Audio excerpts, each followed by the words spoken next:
조금 전 영상에서 A 부인은 프란체스카 여사이고 B 신사는 바로 이승만 대통령입니다. 이번 시간에는 이승만 대통령과 자동차에 관한 이야기를 하려고 합니다. 이승만 대통령은 생전에 자동차에 지대한 관심을 가졌던 것으로 알려져 있습니다. 이승만 대통령은 재임 시절 사진으로 보고 계신 캐딜락 시리즈 62 세단을 탔습니다. 미국의 GM이 1956년 생산한 이 모델은 당시 미국 대통령이던 아이젠하워가 선물했습니다. 우리나라 최초의 대통령 의전차로 기록되어 있고 국내에 들어온 최초의 방탄차이기도 합니다.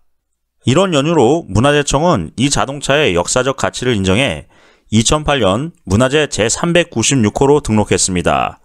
그리고 이대 대통령이었던 윤보선은 이 차를 물려받았습니다. 이승만 대통령의 운전 습관과 관련해서 매우 흥미로운 일화가 있습니다. 1930년대 초 미국에서 독립운동을 하던 이승만은 넓은 땅 여러 곳을 돌아다니며 미국인들에게 조선 독립운동의 정당성을 호소했습니다. 눈꽃들 사이 없이 바쁜 스케줄을 지키기 위해 자동차는 그에게 필수적이었습니다. 이승만은 1920년대에 이미 운전을 배워서 능숙한 운전자가 됐습니다. 그런데 평소에는 조용한 성격의 이승만이 일단 운전대만 잡았다 하면 과속의 난폭운전사로 돌변해서 시속 100km는 보통이었다고 합니다. 그렇지만 이승만은 평생 동안 사고 한 번 안 낸 운전자로 유명했습니다. 이승만 대통령 내외에게 1934년의 일입니다. 워싱턴의 프레스클럽에서 연설하기로 되어 있었는데 뉴욕에 왔다가 볼일 때문에 약간 늦게 출발했습니다. 시간이 촉박해진 이승만은 약속을 지키기 위해 과속의 난폭운전을 시작했습니다. 결혼한 지 얼마 안 된 프란체스카 여사는 비서 겸 타이피스트로 항상 이승만의 옆을 떠나지 않았습니다. 이날도 옆자리에 동행했던 여사는 다른 날보다도 더 과속을 하고 난폭운전을 했던 이승만 때문에 그만 새파랗게 질리고 말았다고 합니다. 백주에 헤드라이트를 켜고 신호도 무시한 채 시속 140km를 넘나드는 과속으로 질주하던 이승만의 차는 두 대의 경찰 오토바이에 걸려 쫓기고 쫓는 레이스가 펼쳐졌습니다. 그리고 결국 우남의 승리로 끝났습니다. 정시의 프레스클럽에 도착한 우남은 쏜살같이 강단으로 올라가 능숙한 영어로 열변을 토하기 시작했습니다. 그리고 그의 연설에 매료된 청중들은 수십 차례에 걸쳐 기립박수로 열광했습니다. 얼마 후 겨우 따라온 경찰관들은 험상궂은 얼굴로 씩씩거리면서 강연장 입구에 버티고 서서 나오기만 해봐라, 단번에 체포해버리겠다면서 벼르고 있었습니다.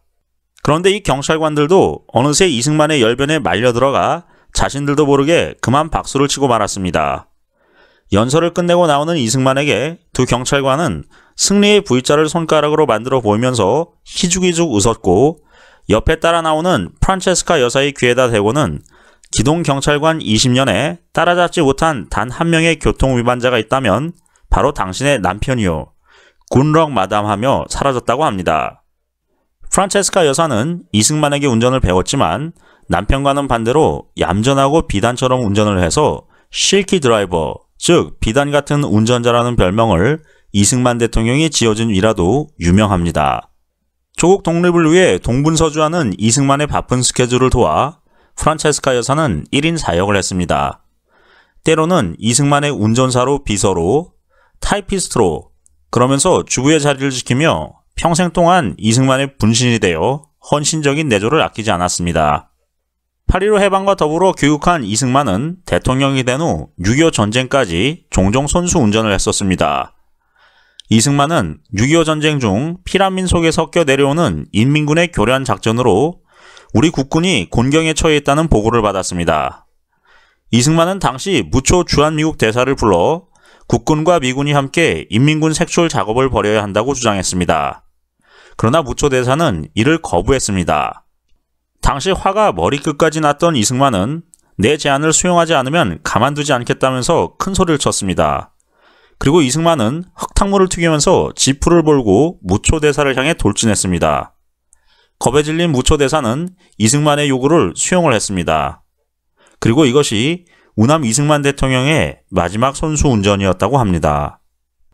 이승만 대통령의 미국 홍보 고문 역할을 했던 로버트 올리버 씨가 쓴 이승만이라는 책이 있습니다. 영어로는 승만리 The Man Behind the Myth라는 책입니다. 이 책의 마지막 장에는 이승만 대통령에 대한 인물평이 다음과 같이 나옵니다. 우리 시대에 가장 걸출했던 위대한 인물 중에서 그는 아마도 가장 덜 알려진 인물일 것이다. 위대한 정치가가 반드시 강대국에서만 배출되는 것은 아니다. 약소민족 중에서도 얼마든지 큰 인물이 나올 수 있다. 이승만은 참으로 위대한 인물이다. 그는 조직력과 지도력, 그리고 예언자의 비전을 두루 갖춘 인물이었다. 저자인 올리버는 이승만의 숙명은 비난을 받는 일이었다고 했습니다. 그만큼 오해와 비방을 많이 받은 지도자는 드물다는 것입니다. 이승만은 가끔씩 골칫덩어리로 무시되었다. 그의 요구는 거절되었지만 그를 몰아낼 수는 없었다. 그는 거듭 비난받았지만 그의 정책과 판단이 옳았던 것으로 거듭 증명되었다. 그의 주장은 옆으로 밀려버리기가 일쑤였지만 그가 예견한 사건의 논리는 곧바로 그를 세계적 문제의 한가운데로 돌려놓곤 했다. 올리버는 이승만을 다음과 같이 규정했습니다. 대한민국의 건국자, 아시아 민주주의 확산의 촉매자, 미국인의 반대를 무릅쓰고 미국인이 수호해온 도덕적 가치 기준을 극동지역에서 지켜낸 사람, 이렇게 말했습니다. 올리버는 참으로 이상한 것은 이승만은 그의 친구들보다는 그를 비판해온 이들로부터 더 높은 평가를 받았다는 점이라고 썼습니다. 올리버는 이승만에 대한 비판의 수준을 다음과 같이 비꼬았습니다. 신문과 잡지들은 그를 논할 때 미군정의 도움으로 권력을 잡았다면서 한편으론 남한에서 미군정이 실패한 이유는 그의 비협조와 반미주의 때문이라고 했다. 그를 반동군자라고 욕하다가 갑자기 사회주의자라고 비판했다.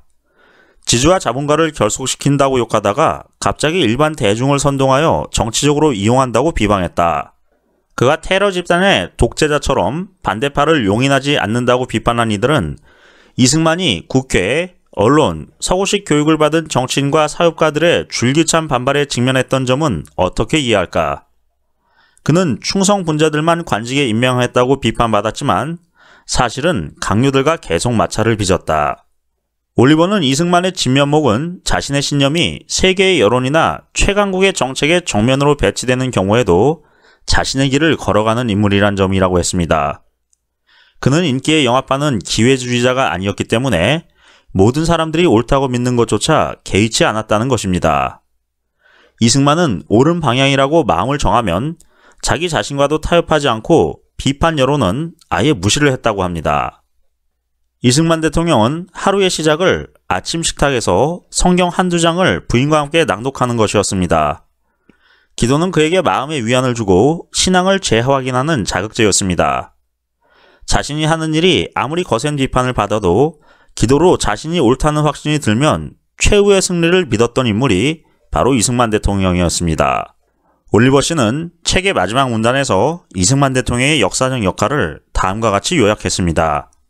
이승만은 22살의 총리가 된 영국의 윌리엄 피트처럼 단번에 명성을 얻지 않았고 히틀러처럼 대중선동으로 권력을 잡지도 않았다. 그는 또한 루즈벨트나 처칠처럼 정치적 계단을 끈기 있게 밟아 정상에 오르지도 않았다. 그는 동서양의 최고 교육을 자신의 것으로 용해했다. 이승만은 위대한 이상의 추구에 헌신했고 때가 이르자 한국인들의 지도자로서뿐만 아니라 위기의 시간과 장소에서 전세계 자유민들의 요구에 부응할 만반의 준비를 갖추고 있었다. 이렇게 밝혔습니다. 그럼 오늘 방송은 여기서 마치도록 하겠습니다. 끝까지 시청해주셔서 감사합니다. 김필재였습니다.